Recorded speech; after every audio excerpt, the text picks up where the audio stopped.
అయ్యా ఇదే ఊరు ఇది? బాడపల్లి. ఈ ఊరు పేరు వినగానే మనకి ముందుగా గుర్తొచ్చేది సైనికుల గౌరవం. మన శ్రీకాకుళం జిల్లాలో రక్షణ రంగంలో 2వ స్థానంలో నిలిచే గ్రామం బహాడపల్లి. ఈ గ్రామంలో ప్రతి ఇంట్లో ఒకరు సైన్యంలో సేవ చేస్తే మరో ఇంట్లో ఒక ప్రభుత్వ ఉద్యోగి ఉంటారు. చదువు అంటే ఇక్కడ సబ్జెక్ట్ కాదు, ప్రతి ఇంటి శ్వాస. కబడ్డీ అంటే ఈ ఊరి రక్తం.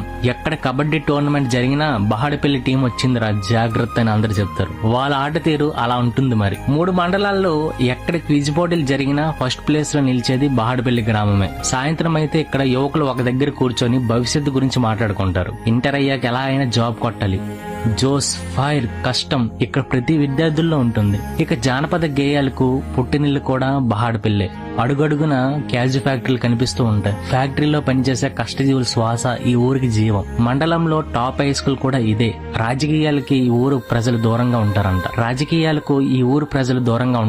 ఇక్కడ సేవ, అభివృద్ధి, ఐక్యత మాత్రమే మార్గం. ప్రతి సంవత్సరం సంక్రాంతికి ఆటల పోటీలు నిర్వహిస్తారంట. కొత్తగా ప్రభుత్వ ఉద్యోగం సంపాదించిన వారికి చివరి రోజున కుటుంబంతో పాటు స్టేజ్ పైకి తీసుకొచ్చి సన్మానిస్తారంట. తర్వాత తరానికి స్ఫూర్తి నింపే అందమైన సాంప్రదాయం ఇది. బహాడపల్లి ఎంప్లాయీస్ యూనియన్ ఆధ్వర్యంలో ఏపీజే అబ్దుల్ కలాం స్మారక గ్రంథాలయం స్థాపించి చాలా మంది విద్యార్థులకు సరైన దారిలో తీసుకుపోతుంది ఈ గ్రంథాలయం. దేశాన్ని కాపాడే సైనికుల ధైర్యం, క్రీడల్లో దేశానికి పేరు తెచ్చే ఆటగాళ్ల శక్తి, చదువుతో ప్రపంచాన్ని మార్చే విద్యార్థుల కళలు ఇవన్నీ కలిసి ఉండేది నేల బహాడపల్లి. విలువలు, సేవ, ఐక్యత, గౌరవం ఈ 4 స్తంభాల మీద నిలిచిన కుటుంబం బహాడపల్లి. అందుకే బహాడపల్లి అంటే పేరు కాదు, ఒక భావం, ఒక భావన, ఒక జ్వాల, ఒక గర్వం. మరి ఇంత దూరం వచ్చి మన బహాడపల్లి వీడియో తీశాను కాబట్టి మీరందరూ మన పలాసవాసి పేజ్ ని ఫాలో చేసుకుంటారని కోరుకుంటున్నా. ఇక నెక్స్ట్ ఏ వీడియో చేయాలో కింద కామెంట్ బాక్స్ లో కామెంట్ చేయండి.